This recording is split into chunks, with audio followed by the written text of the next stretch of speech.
Hey folks, today I want to talk to you about bloating and fruits. Sometimes when you eat fruits, you realize that you can't lose weight or you get bloating.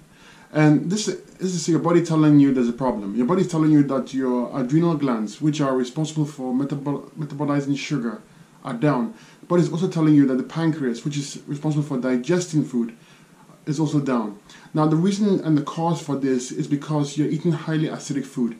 This food will clog your lymphatic system, which is the main sewer system or the main immune system of your body, which will then affect the kidneys.